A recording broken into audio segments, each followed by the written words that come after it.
The rain hammered against the pawn shop window like accusations, each drop a reminder of how far she had fallen. Maya stood in the doorway, her threadbare coat doing little to shield her from the cold November wind that swept through downtown Chicago. In her trembling hands, she clutched a small velvet box, the last piece of her grandmother's legacy, the only thing of value she had left in this world.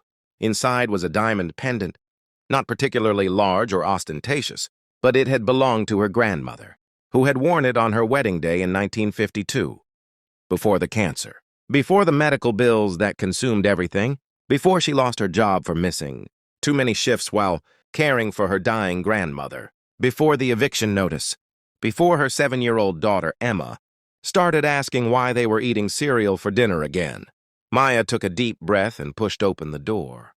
A bell chimed overhead, sounding almost cheerful in contrast to the heaviness in her chest. The shop smelled of old, leather and desperation, the scent of people's last hopes, converted to cash. Behind the counter stood a man who looked like he'd seen 1,000 stories just like hers. He barely glanced up from his phone as she approached, setting the velvet box on the scratched glass counter with hands that shook, despite her efforts to steady them. "I need to sell this," she said quietly, her voice barely above a whisper. The pawnbroker finally looked up, his expression unchanged as he opened the box. He pulled out a jeweler's loop, examined the pendant for no more than 30 seconds, and named a figure that made Maya's stomach drop. "That's it?" The words escaped before she could stop them. "It's real. It's been in my family for... Lady, I know what it is." "That's my offer. Take it or leave it." Maya felt tears prick her eyes. The amount he offered wouldn't even cover 2 weeks of the motel room where she and Emma were staying. But Emma needed to eat. Emma needed her asthma medication. Emma needed so many things that Maya couldn't provide anymore. "I'll take it," she whispered, hating herself for how small her voice sounded. As the pawnbroker counted out the bills with practiced indifference, Maya didn't notice the man who had entered the shop behind her. She didn't see him watching the transaction, didn't see the way his eyes moved, from her worn shoes to her thin coat to the defeated slump of her shoulders. She was too focused on counting the money herself, making sure it was all there, planning how to stretch every dollar as far as it would go. Outside, the rain had intensified. Maya stood under the shop's small awning, looking at the grocery store across the street. She mentally calculated chicken, rice, Emma's favorite apples, the generic brand of her inhaler refill. Maybe if there was enough left, a small birthday cake. Emma's 8th birthday was in 3 days, and Maya had already explained there wouldn't be any presents this year. Surely she deserved a cake. "Excuse me?" Maya turned to find a man in an expensive charcoal suit standing beside her. He was perhaps in his mid-40s, with silver threading through his dark hair and eyes that seemed to hold a lifetime of stories. Despite his obvious wealth, the suit alone probably cost more than Maya used to make in a month. There was something gentle in his expression. "I'm sorry to bother you," he said, his voice carrying a slight accent she couldn't quite place. "I was in the shop just now, and I couldn't help but notice the pendant you sold." Maya's hand instinctively moved to her empty neck, where the pendant had rested for the past 6 months since her grandmother's death. "It's sold," she said, hearing the defensive edge in her tone. "The transaction is done." "I understand. I'm not trying to..."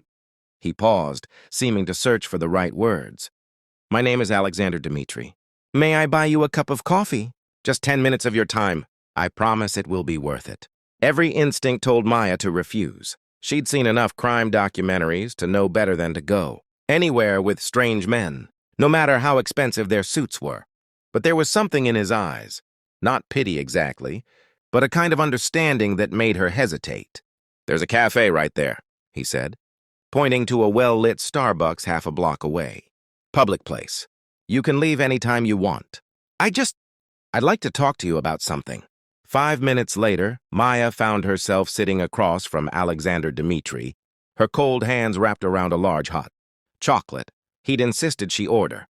Whatever she wanted, and it had been months since she'd tasted anything but instant coffee. "The pendant you sold," Alexander began, setting down his espresso. It had an inscription on the back. "To my Rosa who taught me to see. Love, M." Maya nodded, surprised he'd noticed. My grandfather had it engraved for my grandmother. She was an art teacher.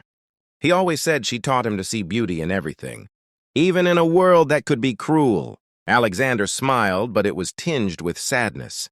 My mother's name was Rosa. She was also an art teacher. And the man she loved, the man who gave her a pendant almost identical to yours, his name was Michael. We called him M. The words hung in the air between them. Maya felt her pulse quicken. That's impossible. Is it? Alexander pulled out his phone, scrolling through photos until he found what he was looking for. Is this your grandmother? Maya stared at the black and white photograph on the screen. It showed a young woman in a 1950s dress, laughing at the camera, a familiar pendant around her neck. Beside her stood a handsome young man with dark hair and an easy smile. Behind them, another woman, also beautiful, also wearing a similar pendant. That's her, Maya whispered. That's Grandma Rosa, but who is that other woman? My mother, Rosa Dmitri. The man between them is Michael M., your grandfather. I believe. Alexander's voice was gentle but certain. They were all friends, the three of them. They grew up together in the same Chicago neighborhood, went to the same schools. Your grandfather made 2 pendants, one for each Rosa. They were both art teachers at different schools. My mother used to tell me stories about her best friend Rosa, who married Michael. But they lost touch over the years, the way people did before social media. Maya couldn't process what she was hearing. Why are you telling me this? Because, Alexander said slowly, my mother gave me that pendant before she died last year. She made me promise that if I ever found the other one, your grandmother's, I would do whatever it took to bring the 2 families back together. She said that Michael and your grandmother were 2 of the most generous souls she'd ever known, and she'd always regretted losing touch with them. He reached into his jacket and pulled out a pendant identical to the one Maya had just sold, except this one was on a delicate platinum chain. This was my mother's dying wish. She wanted me to find your grandmother's pendant and reunite our families. She believed that good people shouldn't be lost to time and circumstance. Tears were streaming down Maya's face now, and she didn't bother to wipe them away. I sold it. I had to sell it. My daughter, she needs to eat, and I lost everything. And I didn't know what else to do. I know, Alexander said softly. And that's exactly why I need to help you. Not because you need charity, but because that's what my mother would have wanted. That's what your grandmother would have wanted. They believed in taking care of each other, in lifting each other up. I can't accept your help, Maya said. Even as part of her wanted desperately to say yes. I don't even know you. Then let me tell you about myself, Alexander replied. I run a foundation that helps families in crisis. I made my fortune in tech, but I've spent the last decade trying to honor my mother's memory by helping people, the way she always wanted to help people. I saw you in that pawn shop, and I saw someone making an impossible choice with dignity. That's not something you can fake. He slid a business card across the table. My foundation provides emergency assistance, job training, housing support, and childcare services. We help people get back on their feet, not with handouts, but with hands up. Let me buy back your grandmother's pendant and return it to you.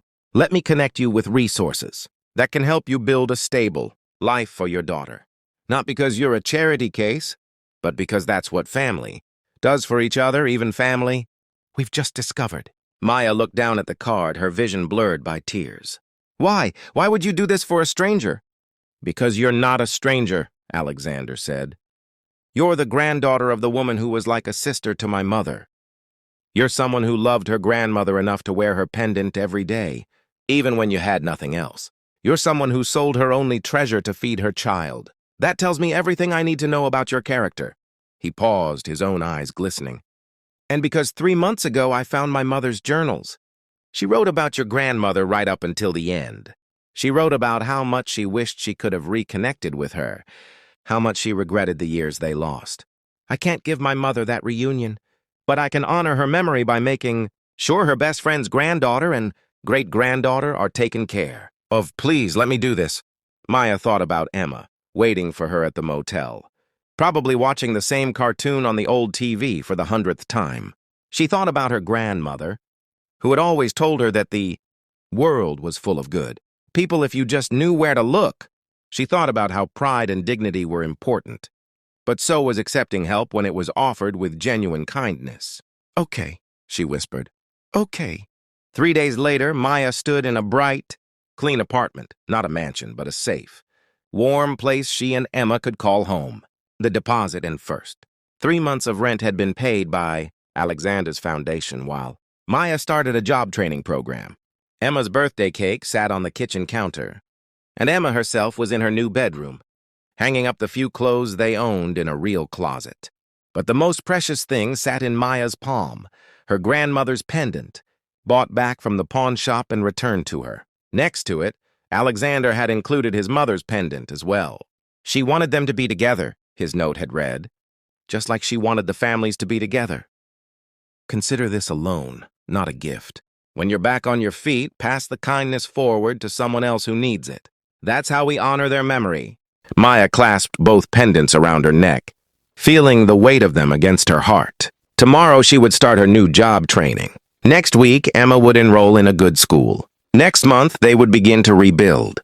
But tonight, she stood at her window looking out at the Chicago skyline, thinking about two women named Rosa who had believed in the power of kindness, and about how sometimes the things we treasure most only become more valuable when we're willing to let them go.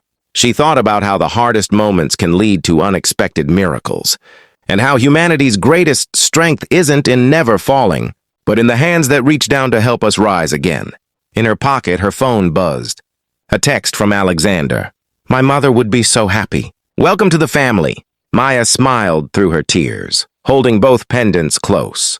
She had sold her only treasure for food, but she'd gained something infinitely more precious: hope, connection, and the knowledge that goodness still existed in the world, waiting to be discovered in the most unexpected places.